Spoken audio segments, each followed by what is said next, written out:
Hi, this is Ken Parker welcoming you to another episode of Common Ground, the policy roundtable where we bring together a panel with diverse views on issues of concern to Newton residents and try to hammer out some of our differences. For those of you who are new to our show, let's review the format. First, I introduce a topic. Then we go around the table once, with each panelist expressing a viewpoint. I then select the two panelists who disagree the most strongly and ask them to speak directly to one another in hopes of finding some area of agreement. At the end of each segment, I give an assessment of how we did at finding common ground and occasionally put in my 2 cents on the topic as well. That's the usual format. It's a little different tonight because, as our regular viewers know, this is election season, and during election season we try to introduce some of the new candidates for office. Incumbents, most of the active Newton folks are familiar with, or at least people who have been around for a while. But it's great for people to be able to meet some of the new candidates. Now, as we do on the show, we don't have a debate format per se. We have more of a conversation and let people talk about what they think, and hopefully it's informative of what people's ideas are and who you might want to vote for. So without further ado, let me introduce tonight's panelists. First of all, on my left is Jennifer Bentley. Hello. Jennifer, welcome to Common Ground. Thank you for having me on the show. Thank you for coming. And tell me, please, about what you do professionally. I know you have an architecture background, but you do something a little different than architecture. I do. I have a degree from Colgate University in art and art history with a concentration in architecture.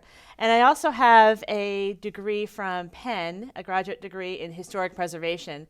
And coming That's out pretty relevant to Newton. It is. We have a lot of historic treasures in our town. We have historic districts and historic Exactly. I'm on the historic commission as well, so I was able to parlay that into something useful. But coming out of school, it was really difficult to find a job that would allow me to live in the Boston area and actually eat dinner and have a life. So you want to do both, live in the Boston and eat dinner. Wow. I didn't even have kids back then, and so I went into the architecture field in marketing, where I used my architecture background to get jobs and do PR and just help out in the office when we do have historic things that come up. So I'm able to use a little bit of it, but.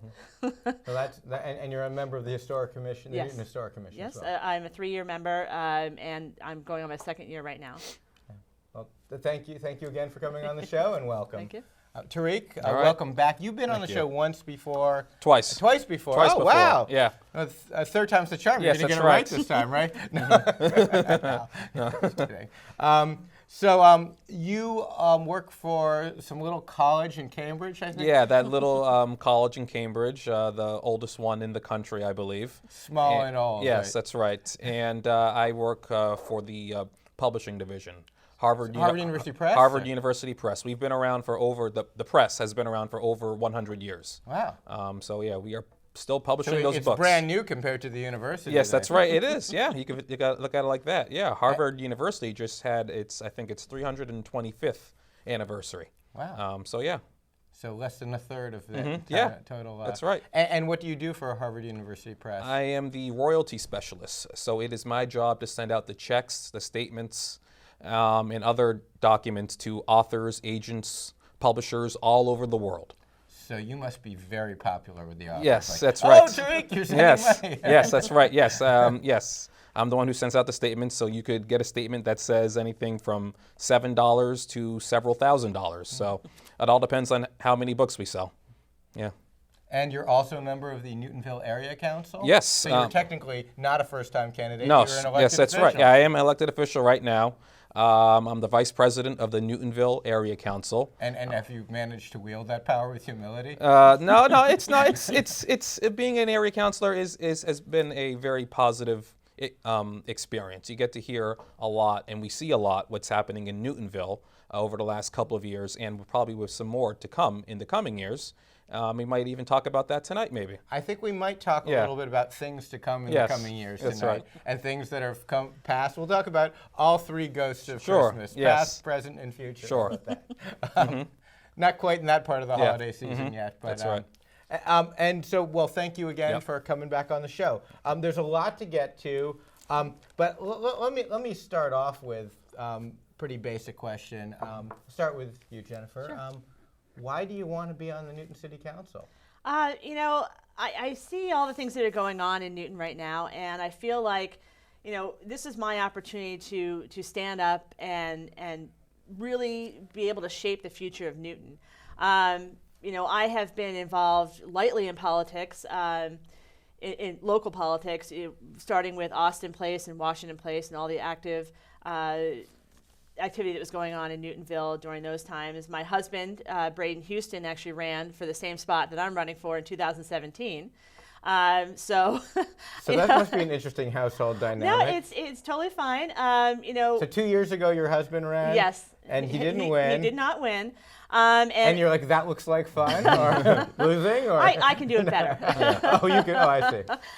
No, it was we had discussed this before I decided to run, and that we thought, should he go back up or should I try it? And I think it's a really a tiring process. It's a lot of work to do, and so I think I was up for the challenge at this time, and he's working on our house and refinishing all that stuff. So he said, why don't you take a shot at it? So I'm gladly running, and I just want to make sure that I've heard from a lot of our residents that they feel like their voices aren't getting heard, and I want to be the person that can be the conduit for their voices on the city council. So that's, I love Newton. I want to help out. I want to get involved. Thanks, Jennifer. So Tarik, how about you? What made you take the plunge? You mean, why do I want the most thankless job in the city of Newton?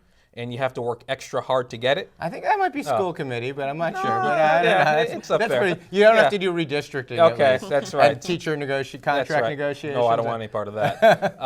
But to what Jennifer said, it's really all about, why do I want to be a city councilor? Being a voice for the residents of Newton. I think so many people, when I go to doors and they start talking to me and I talk to them, and one common theme is that the city council does not do a good job listening and acting on what the residents want to see and what they want Newton to be.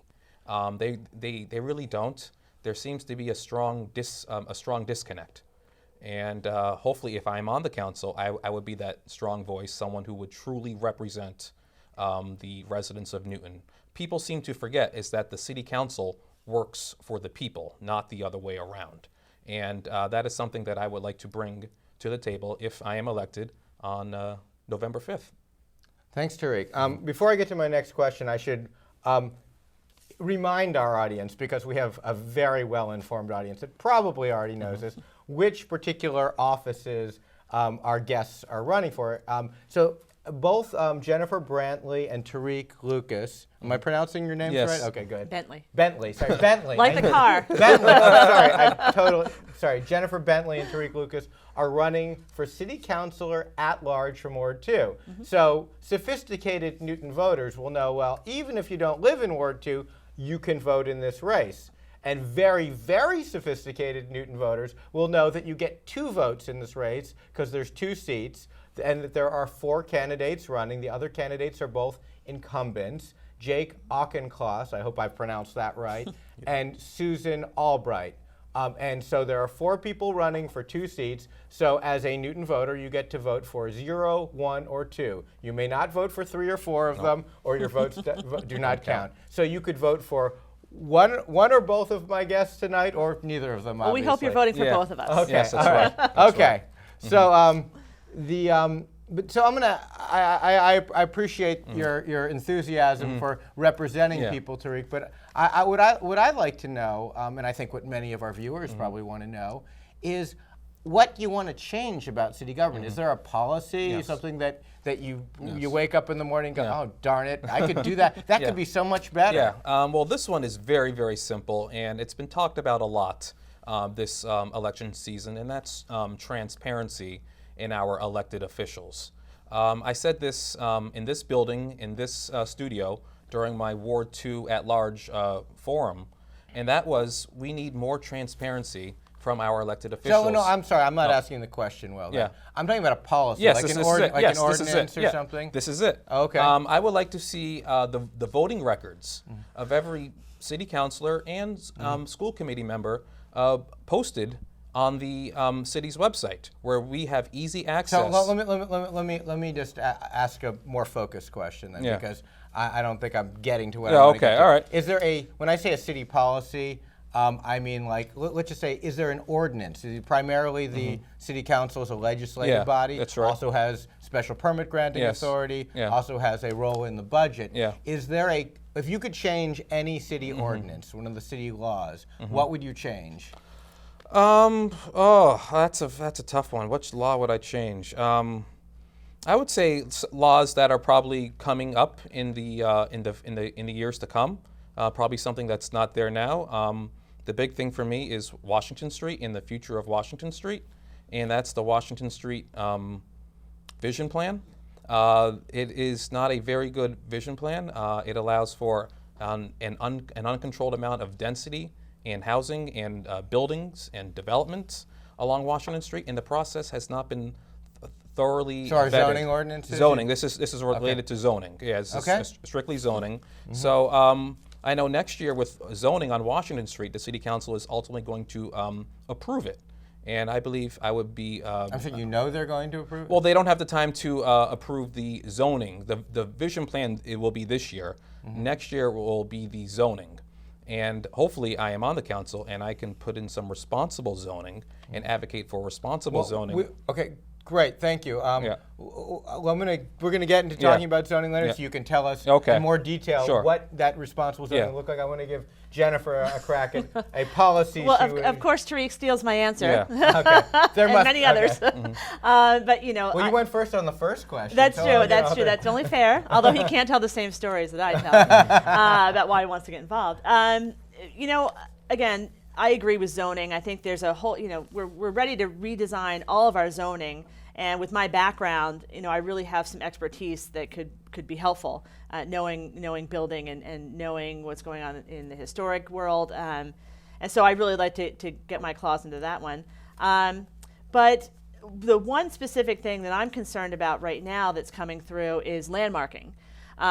If people who are paying attention, you know, we are trying to rewrite or redesign the ordinance for landmarking, and it's kind of been put up to the council that we're, you know, the people who have the power to landmark are abusing that power, and so I just wanted to. The Historic Commission has that. Job. Yeah, basically, but we haven't really done any landmarking. We have so many things that we should be So landmarking. a landmark is something that's historically significant, over 50 years old, and then there's limits on what can be done with it. Is Yeah, that and correct? it's you know, we're saving our treasures and making sure that things don't come down that can never be replaced. Every time we knock down a historic building, you can never bring it back. And so right now it's kind of going through the chamber, and I'm hoping that, you know, it gets held long enough for me to come in with my expertise and have a voice in that discussion. Because I listen to the conversations, and there are a lot of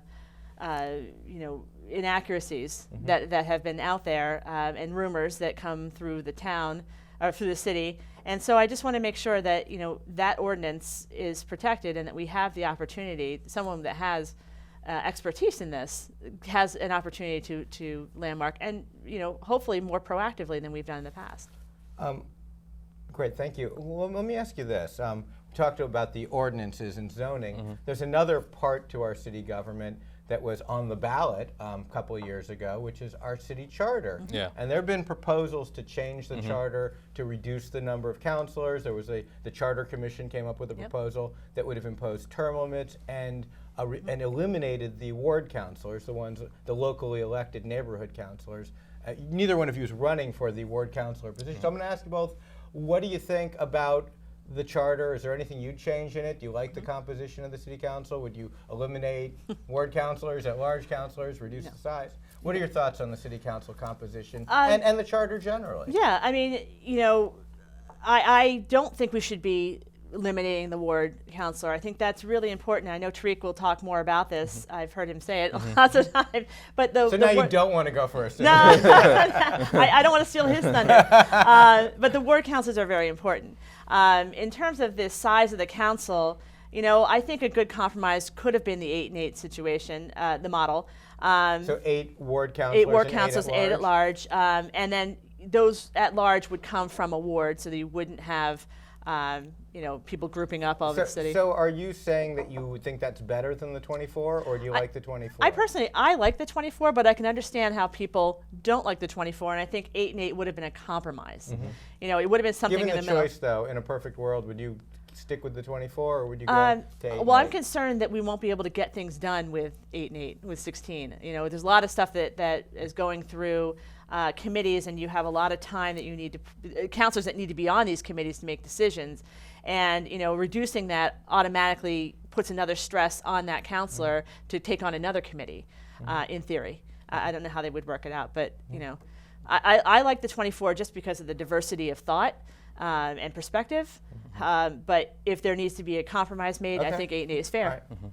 What about you, Tarik? What do you think about the city charter? Well, I worked actively on the No on Charter campaign, which kept local representation in Newton, mainly the ward councilor. And one of the things that happened after the election 2 years ago is that the city council voted to reduce the size of the council to the 8 and 8 model. I fully endorse the 8 and 8 model. I think it is much better than our current system on how we elect our city council members. I'll give you just some basic reasons. Number one, it keeps local representation. You get to keep your ward councilor. Number two, you still have equal representation. Instead of having 3 councilors living in one ward, now you have 2, but it's 2 for every ward. It simplifies the ballot. I can't tell you how many times this year where I've had to try to explain the difference between at-large and ward, and how you have 1 vote or 2 votes in the at-large race, whereas the 8 and 8, you only have 1 vote for an at-large councilor. So it simplifies the ballot, and we'll also have more competitive elections. Right now, we have a lot of races in this election which are non-competitive. A school committee and mainly its city council, they will automatically walk on to their next term without a competitive race. If you reduce the size of the at-large councilors, those two at-large councilors, in theory, would have to go head-to-head to win the seat. And I think that strengthens our democracy. More accountability. Yeah, absolutely. Okay. Yeah. All right. Thank you for anything else on the charter you'd want to change? Anything you don't like? That was the big one. Okay, There's some small you like things the 8 in and there. 8, you like the 22. We had a little disagreement around the table here. Mm-hmm. Very mild so far, but Yeah. maybe we can get to something juicier down there. Let's see what we can do. But and I know you both want to talk about zoning and planning and development issues, and I know that once we get to that, that's going to take up the rest of the show. So I'm going to ask you about a few other issues first before we get to the main course. So to speak, because that is the big issue that a lot of people are concerned about in the city.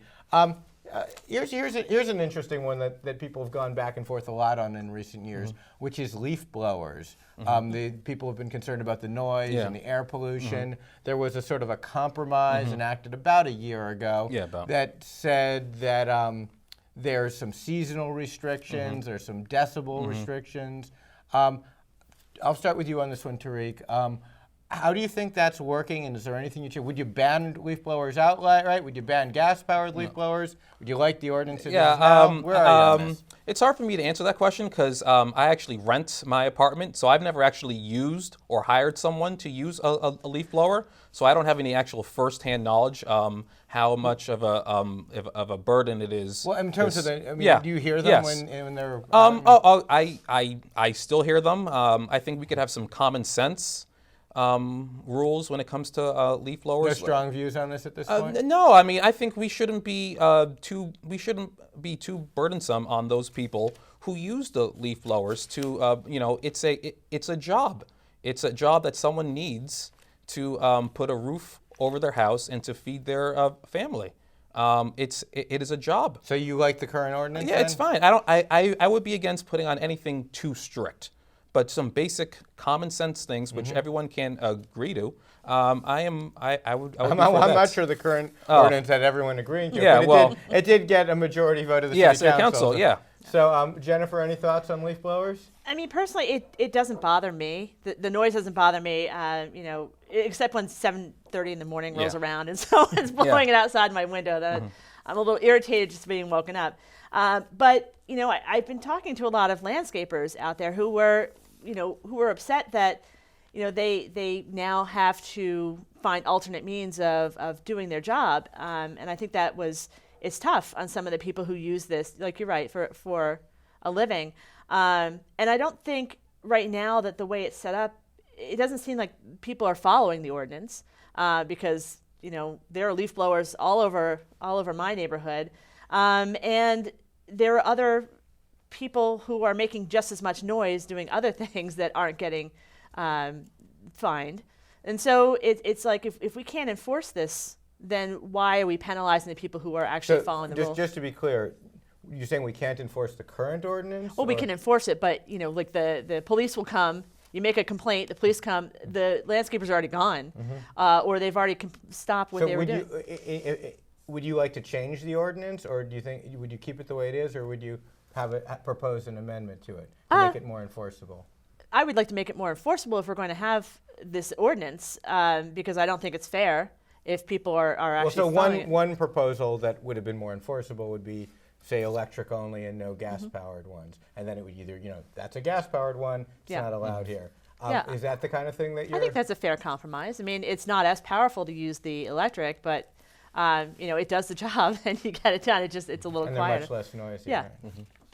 Okay, so a few more hot issues in the city. We're going right through that list. Yeah, I'm gonna look at. I've got a list and I'm checking it twice. I'm on a Christmas theme tonight. I don't know. Anyway, actually, I'm not going to continue directly down my list. I'm going to skip a couple and go to the another hot issue: snow clearing. It's getting to be hot this time of year. Yeah. Snow not being Getting there. The question here, and I guess, Jennifer, your turn to go first, Sure. is the City Council recently enacted a fine for failing to clear the snow from your sidewalk. There have also been complaints about the city piling snow at intersections on sidewalks and about people putting snow and ice onto sidewalks when they're doing their plowing, causing these little walls on the sides of their driveway. So I guess my question is, do you support what was recently enacted? Do you think it'll be effective? And is there anything else you'd like to see done in terms of the city sidewalk plowing routes, anything else? Well, I have two kids. One is in 7th grade and one's in 2nd grade. They both walk to school. And so, when we have sidewalks that aren't plowed, it doesn't make a very walkable route for them to go to school. And I get nervous because that means they have to go out into the street, which is already compacted due to the snowbanks. So I think everyone would agree the sidewalk should be safe. What's your what type of a solution would you advocate? I agree with the fine. It's maybe not the first time or the second time, but definitely if you're a repeat offender and you're not clearing the sidewalk for the people. I mean, it's not even just the kids. It's seniors who are trying to get around, people who are walking and running. It's just dangerous to be in the street. And the other side of that is, and people sometimes say, well, everyone on my block cleared their sidewalk, but then the city dumped a huge pile of snow on the corner, so people still have to go into the street. Do you have any thoughts on what would you say? Maybe the city shouldn't do that. Yeah. Well, I mean, I or the city's contract. Well, that's true. That's true. As we live in a really tight-knit neighborhood, and so we're constantly, we'll not only do our driveway and do our sidewalks, but we might do the sidewalk down next to us, across the street. Someone who's a senior in our neighborhood will do that. And so it doesn't seem to be a problem like in our neighborhood, and I think we would be willing to pitch in to get it done to make sure that our kids could get to school and our seniors could walk. Again, right. But the city shouldn't be making the problem worse. We should be making it better. We should be helping out. Right. Okay, Tarik, any thoughts on this? This is something which I haven't really given much thought, so I didn't really at first understand what the concerns was, because well, unlike you and Jennifer, I don't have kids. So my kids definitely don't walk to school because for a lack of having them. Well, do you walk around the city much? I do walk. I mean, I live just off of Washington Street in Newtonville. So I do like walking in Newton. I have problems with the ordinance that the city council passed. I think it's a good first step. I would have voted in favor of it, but I have many questions and problems with it and how they measure how much snow you need to remove. And there are certain... do you think it's too strict or not strict enough? It's hard to enforce. It's going to be difficult to enforce because you need to clear the sidewalk within 24 hours of the last And it was of a the last 3 foot snow. wide path? And I thought it was 2 or 3 feet. I can't remember which one it was, but it was probably 3 feet. That's but, the way I yeah, remember but it. But what if it's only 2 feet? Are you still going to get fined? I mean, the intent is still there that you want I think the idea was that maybe wheelchairs couldn't get by. Sure, if you didn't have 3 that's feet. fine. But if you were to remove only 2 feet or maybe 2.5 feet, and is someone going to go out there and measure the 3 feet? How do you actually enforce it? So the intention is good. The intention is good. I just don't know how we actually enforce it, and who is actually going to be doing the enforcing. So there are just going to be a lot of questions, and you're going to have a lot of. If someone gets fined, there are going to be a lot of appeals. So it's a good first step. I would have voted for it, but I still would like to see a law which makes it easier to enforce. That's all. Thanks, Tarik. Yeah. Let's turn to the city budget and the city's finances. I guess we'll start with the biggest question is from time to time the city of Newton has an override of Proposition 2.5, or one is proposed. Sometimes they pass, sometimes they don't. If Mayor Fuller proposes an override in the next 2 years, would you support that? Or what would be your criteria for whether you would support it? I would look to see what kind of job she has done in leading up to the override. I would have to know what the big issue at the time was and what we would be funding. Would it be for funding the schools, the unfunded pensions? There are a lot of variables on whether I would or would not support it. So it's just... So generally, philosophically, if it's for unfunded pensions, is that the kind of thing you're likely to support?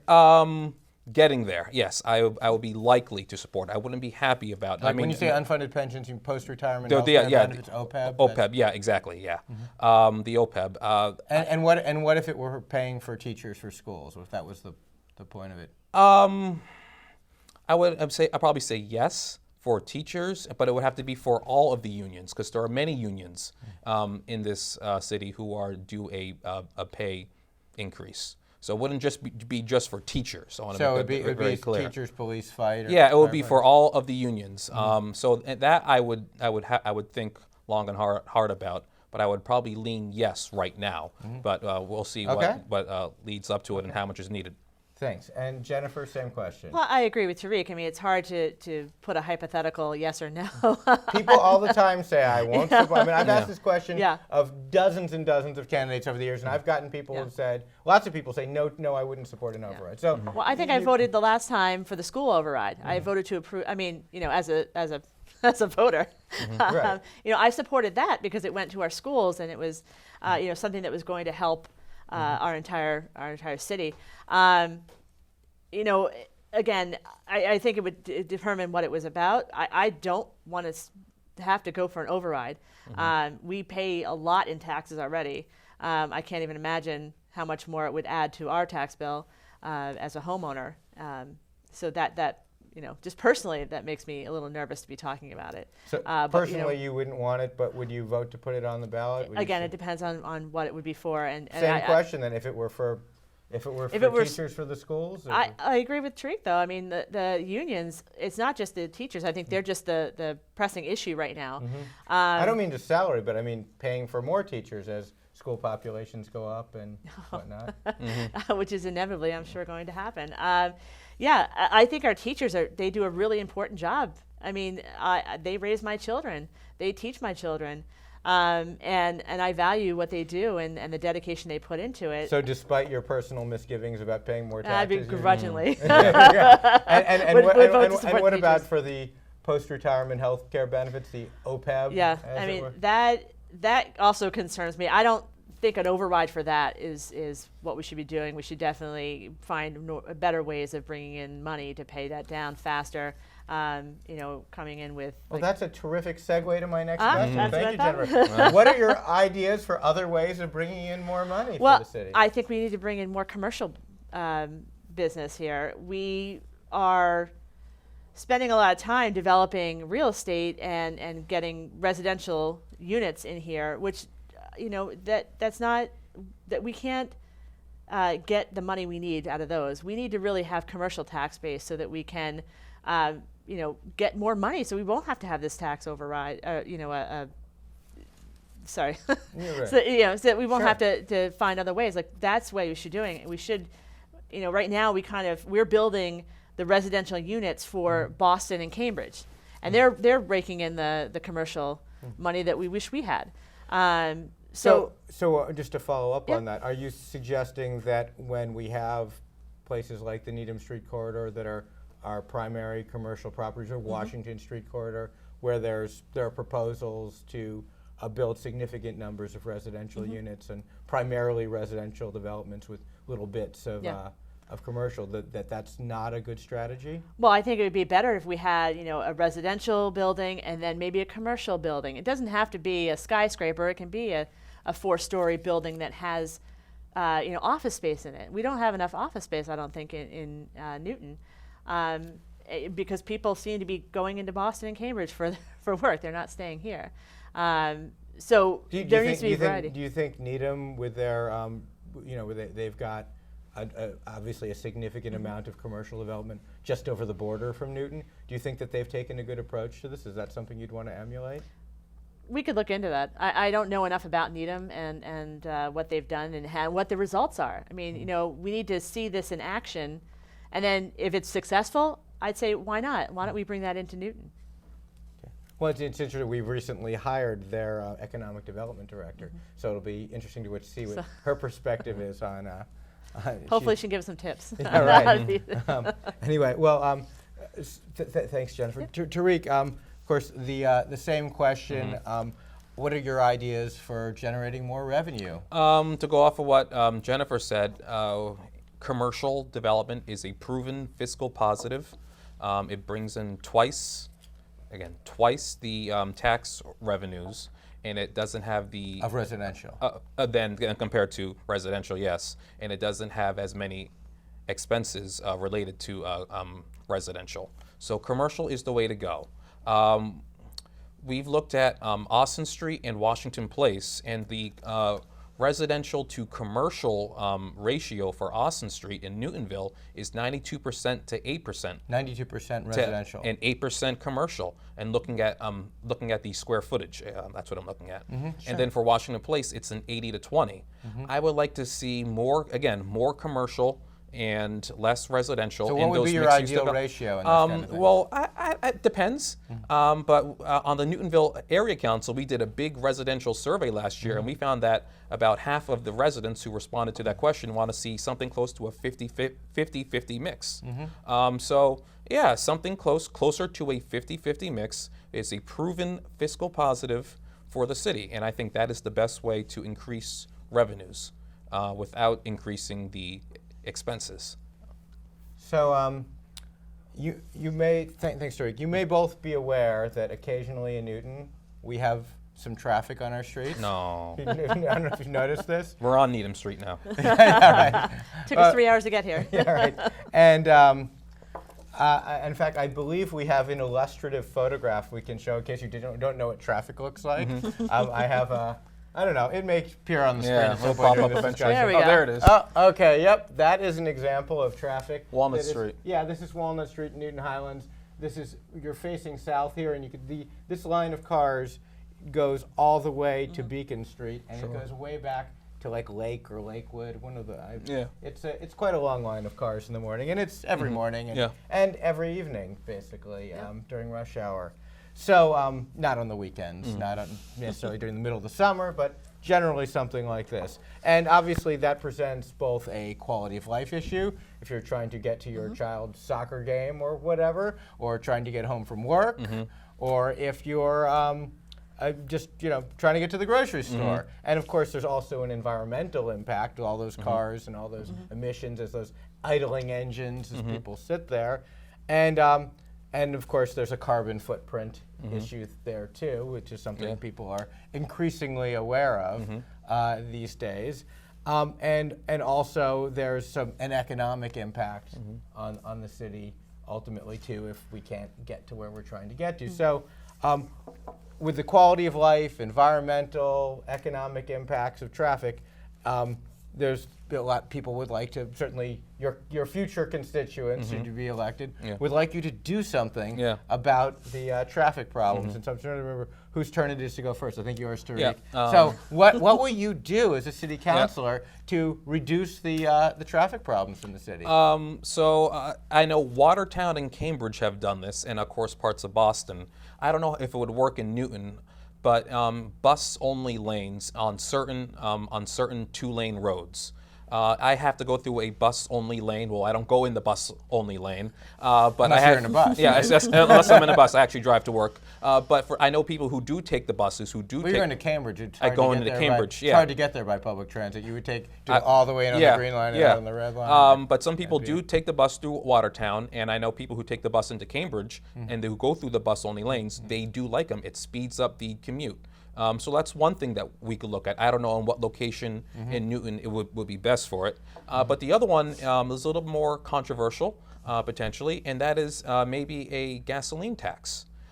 We would have to ask the state legislature for home rule legislation, and that way in Newton, a couple of cents at the pump might help fund Wouldn't that just mean Newton residents would buy their gas out of town? Like yes, yes, that is why it's controversial, and you could just buy it in Watertown. You go over the line. Yeah, you go to Watertown. Yeah, so it would be nice to see if all of the municipalities, I think there's like 40 municipalities inside 128, if they all would sign an agreement or a pact to or just increase, change the state gas But tax? you could change the state gas tax, but I think a lot of our friends out in Western Mass probably wouldn't go for it. But it'd be better for the environment if it's more expensive to drive a car 5 miles or 10 miles and you're sitting in traffic burning gas. It might encourage people to buy hybrids or all electric. Potentially, yeah, which is better for the environment. It doesn't solve the traffic issue, but it's better for the environment. Okay. So it's a little controversial. It doesn't always work, but all right. Those are some interesting ideas. Jennifer, what are your thoughts on traffic? I think solving the traffic problem is a big. Well, you're running for a big office. So you need to, I don't know. That's at the end of the show, I'll give you all the answers. Okay, good. I've got them around here somewhere. Where did I put that piece of paper? I think Newton has a problem with our public transportation at this point. I would love to be able to take public transportation in Newton itself. As a parent, who drives their kids all over the town, I literally. That's the main job of parents. Oh my goodness, so many activities. But I can't get from north to south in the city really on public transportation. I think the 59 and the 52 bus would take me there, but I don't have 2 hours to get to Needham Street. Right. And so. And then another 2 hours to go down. Yeah. And so I really think that it's a tough thing to solve. Although I will say that. With some of these developments and the density that's coming to our city, the things that's already happened, they've already started bringing more traffic to the area. They've already happened. Are you talking about the one on Washington Street or anything? Well, that hasn't opened yet. I mean, I'm saying like the development that's going on in Watertown, in Needham, around our town, and not in Newton, but around. That is causing, I think, our traffic to go up because people are cutting through the city to get here. And I can only imagine how much worse it's going to be when we start developing all these projects, bringing multiple units with cars that are coming in and out. So I guess the logical follow-up question is the city council's also the zoning authority and the special permit granting authority in Newton. So would that concern inform your thinking on whether to grant a special permit or whether to allow larger construction, the effect on traffic? I most certainly think that is one of the drivers that's causing a lot of people to be upset about all the units that are coming So, for in. example, there's a proposal on Needham Street, on the corner of Needham and Oak, the Northland project. I don't know if you've heard of it. Oh, yes. Yeah. We all have. We all have. It's they're proposing to build, I believe, 800 Yes. residential units plus some commercial development there. Plus retail. Yeah. So, do you think that is an appropriate level of density for that site, based on what you've heard so Well, far? I think something needs to go there. I mean, it's right now it's abandoned buildings and parking lots. It's not a great. It's not all, but my not a son's destination. taekwondo is there. There's a bunch of things happening. I mean, the marshals just moved out, but Yeah, I mean, there are things. so there, it'd be nice to have something there. But I just think 800 units is way too many. There's a thought in the city council right now to reduce the parking so that people will self-select out of Northland, and they'll like, I don't have a car, I'll go to Northland. But we really don't even have the public transit system set up in that area to get those people out of their cars. I don't see the logic there. So, so I guess, Mike, do you have a sense of whether 800 units is appropriate for that site? I think it's way too many. So I think it's, but you both answered this question. Great. Time for the next question. Well, while we're talking about zoning and land use policy, let me ask you this. One of the recent development proposals, the one on the other side of the city, at Riverside, they were talking at one point about 18 stories, and Yes. they've also talked. No, I think they've been slightly reduced To 14. Yeah, but there's proposals in the zoning reform ordinance to allow much higher construction, taller buildings than have ever been allowed before in Newton. In fact, that are taller than any of our surrounding communities allow. That would be the tallest building on 128. Right. So 18 stories would have been. Well, I think there's nothing in I think Waltham. 14 is as well. I think Waltham doesn't have anything taller than 10 stories, I believe. So I guess my question is, what do you think about the current height limits under our zoning ordinances? Do you think they're too restrictive? Do you think we should have taller buildings? And if so, how tall? Are we talking about just Riverside? Or are we talking about the entire citywide? city? I mean, just like they're talking about changing the ordinance to allow them I mean, they can't just allow it in Riverside because they have to change the ordinance before they can grant the special permit for Riverside. And it sets a precedent too. They grant one there, and then the next developer comes along and says, hey, this is how tall you're approving them. It gets a little arbitrary and capricious at a certain point if they don't approve it. Anyway, putting aside the legal arguments, from a policy perspective, how tall is too tall for Newton? The current ordinance good? Do you think it should be a little more restrictive, less restrictive? Where would you come down? Well, on this?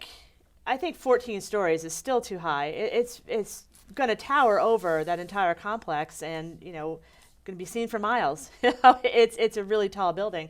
I understand they want to get the density in there, and they want to get the as many people as they can get, and it's better to go up like that. But I think that you have to be very careful where you're going to allow these taller buildings.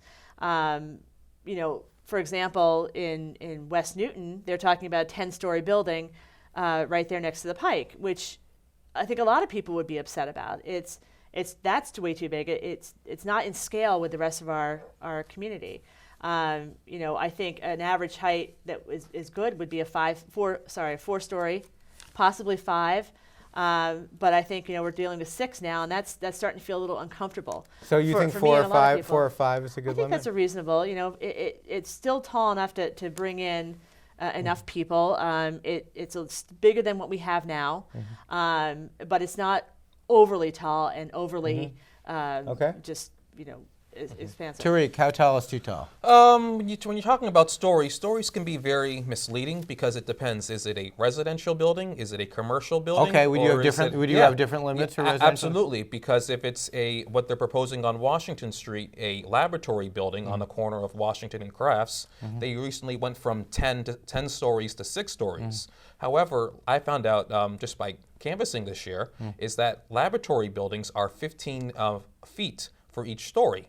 So if you have a 6-story laboratory building, that's still 90 feet, the equivalent of about an 8 to 9 story apartment building. So That's What about height limits then? so then it's about so it depends if you're going stories or height. It depends on commercial or residential. Well, so if it's given our yeah. current ordinance's Yeah. restrictions, are you happy with our current ordinance? Do you think we need something more restrictive, less restrictive? Restrictive in terms of How heights. high you yeah, can yes, build. yeah, absolutely. And again, it depends on residential. So Absolutely. Which way? Is it Residential- Do you like the current ordinance? oh no, I don't. No, I think we need to redo the mixed use developments. So ordinance, the right now zoning. there are height limits Yeah, in our sure, zoning yeah. ordinance. Do you think that those height limits are too restrictive, not restrictive enough, or just Not- about right? Not restrictive enough. So you think that we should bring down the heights? Bring them down, yes. And then we need to look carefully on what type of building it's for, because it's really in the details between commercial, laboratory, and residential. I know you opened it up with Riverside. I believe they're now proposing a 13-story building along 128 in Lower Falls. I think that's still way too big for the area, and I would bring that down, and that would be a residential building, of course. And you'd bring it down to something that's allowed under our current ordinance. I would go for zoning for that site particular. I would look at what the Lower Falls Improvement Association. They've submitted their own zoning amendments. I don't have them memorized off the top of my head, but I would go for what those zoning amendments say. It's very similar to what was approved back in 2013. Very similar, and that passed through the city council. And I think we can do that again and should do that again for the Riverside site. One of the justifications that's often given for large-scale development projects is the societal need for housing, sometimes referred to as for affordable housing, although recently, in my day on the city council, a lot of us were what were called affordable housing advocates, and so we were working on the accessory apartment ordinance and the inclusionary zoning ordinance. Now it sounds like you've got more general housing advocates who just want any kind of housing at any price. But my question is, and actually let me quote from what someone said at the public hearing on Northland recently.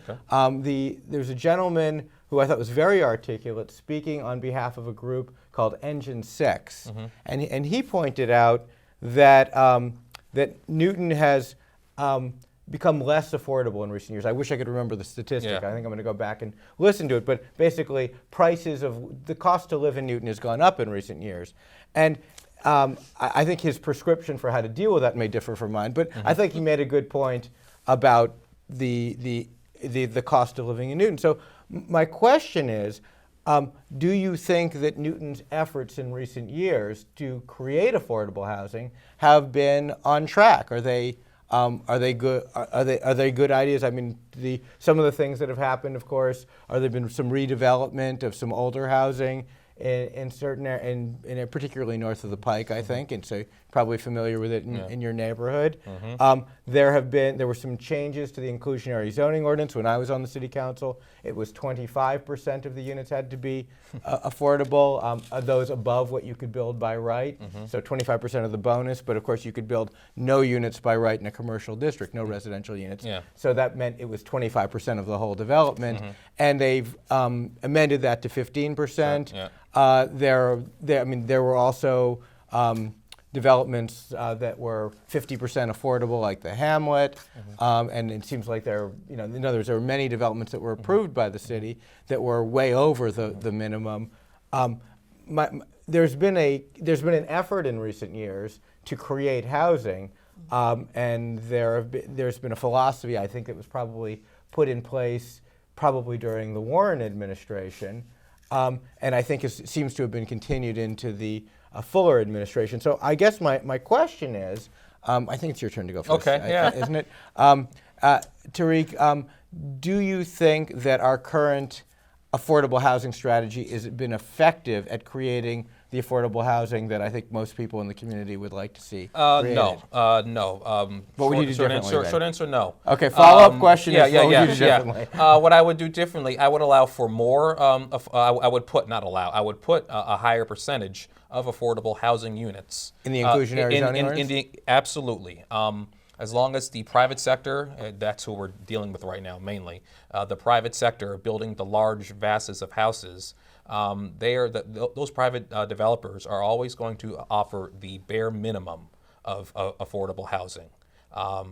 We need to make sure we raise that level from 15. Actually, it's now 7. I think in some cases it's 17.5%. Well, the 17. The workforce housing, yeah, which right, is a little, which is 100% of area median, yeah, so it's not technically affordable housing, yes. But to allow for semantics, though. yeah, right? I know, yeah. But to allow for more affordable housing, raise that 15% to when you said, which I didn't know till a couple minutes ago, it used to be 25%. 25%. Yeah. Right now it's 15% of the whole project. Yeah, sure. And it was 25% of what you could do above and of what you were asking for above what you could do by right. Yeah. So on a property where you could build 1 unit by right, if you wanted to build 5 units, 2 of them would have to be affordable because the fractions were rounded up under that ordinance. Now they round them off, up or down. And right now, if you wanted to build 5 units on a property where you could do 1 by right, under the current ordinance, you would need 0 affordable because they under 7, they give you a free pass. That's right. Which didn't used to be the case. I would like to raise the affordable housing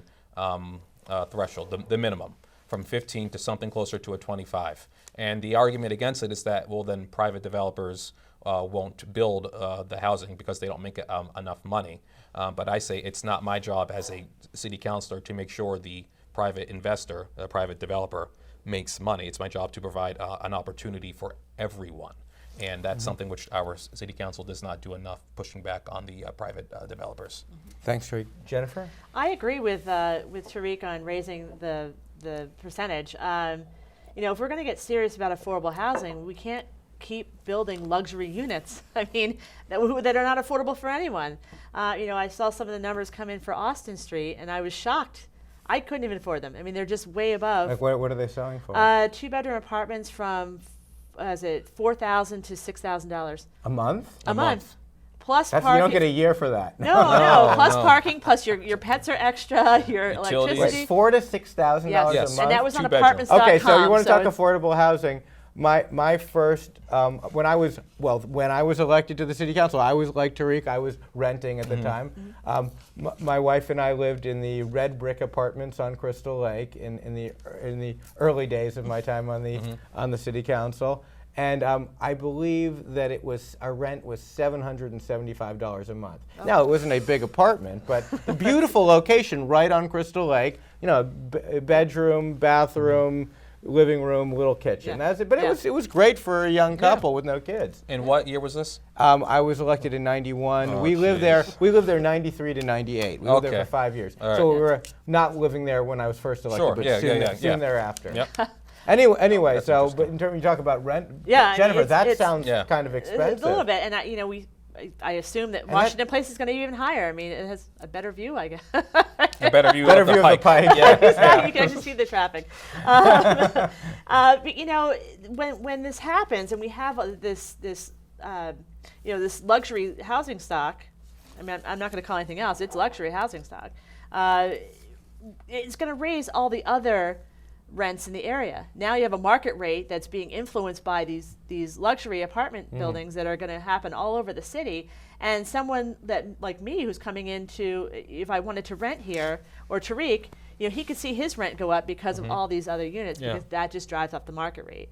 And so I think, we got to get serious about it. It's we're in a place where we have. So there seems to be agreement enough. that our affordable housing strategy needs work. Do you agree with Tarik's prescription, which is raise the percentage of required affordable units in our inclusionary ordinance? Yeah, I think that's fair. I mean, that if we're going to have, especially when we have developers, if they're going to, make all this money from the other units, then they should give us.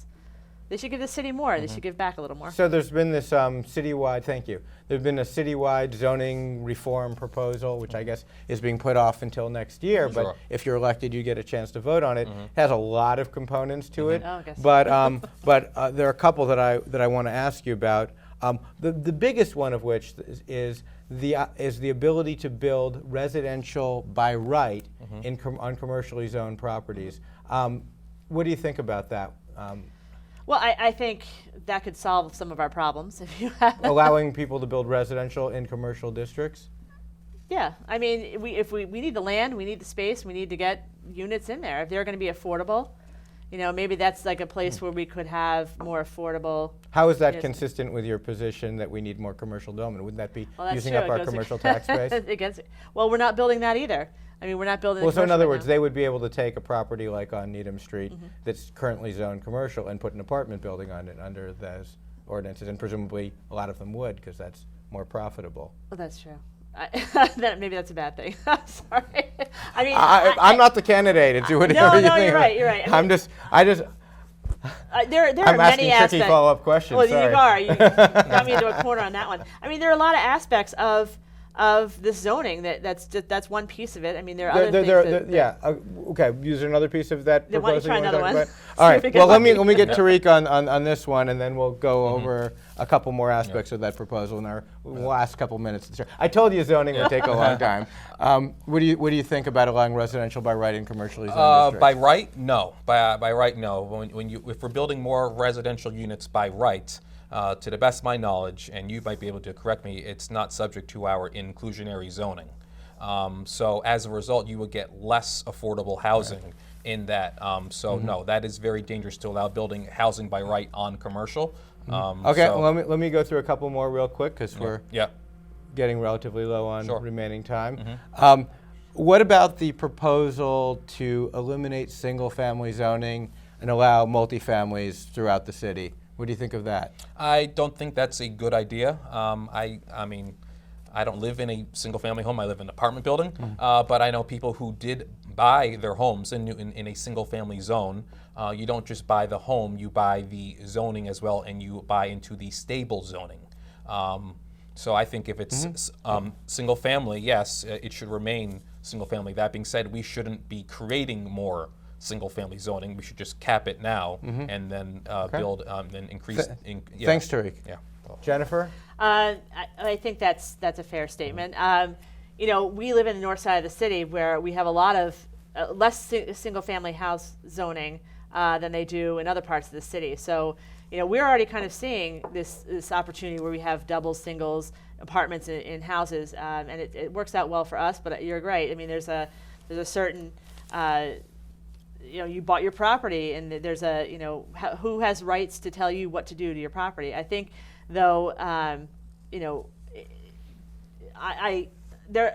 we're going to do it, we need to do it for everyone. We can't just take out little zones in the city and say, well, everyone has single-family zoning taken out except for this part and that part, and we're just going to cause like a big class war. So, we only have a little bit of time left. Let me just ask what you think about open space and whether open space should be used for city buildings or commercial development, or even if it's privately owned open space, parks, privately owned. What is your position on each one of those? Well, we seem to be having less and less open space, as time goes on. And again, once you build on an open green space, that's gone forever. It's very hard to get it back and into parkland. So I don't think we should be building in our parks. I don't think that we should be cutting down woods. I don't think that we should try to preserve as much green as we can. Thanks. Tarik? Real quick, if it's open space or park space, it should remain open space, park space, or green space. We shouldn't be building on What if it's park privately space. owned? If it's privately owned, well, I think if you're talking about Webster Woods, then I was going to ask you about that next. Okay. I'm just thinking about a big piece of land, 30,000 square feet, where you've got one house on it, and then they want to build a lot more and use up a lot of the privately owned space to subdivide and build a lot more. Then to answer that question specifically, no, that would have to be addressed in the zoning redesign for next year. So you think it's okay, though, potentially, to use up that? No, I think if it's open space or green space, you should keep it that, especially if there are trees there. Okay. Yeah. And what about, since you raised it, what do you think about the mayor's proposal to acquire Webster? I reluctantly support the proposal for her to the acquire. eminent domain. Yeah. Okay, what do you think? I think we should try to protect the woods as much as possible. It makes me nervous that we're going to be spending a lot of money going down a rabbit hole, but we should have those woods. $16 million, you support it then? Okay. I mean, I'm not trying to. We're going to not a run out leading of money question. pretty soon. Okay. All right. Well, thank you both very much. Thank you, Thank you Jennifer. for having me on. Jennifer Bentley, like the car, and Tarik Lucas, like the guy who wrote Star Wars. That's right. My cousin. Your cousin. Yeah. Your cousin George. Yeah. And thank you to our fabulous crew, to Brian, to Eric, to Will, and thank you to everyone at home for watching. Please join us again next time on our post-election special where we talk about what happened and where we try to find just a little bit more common ground.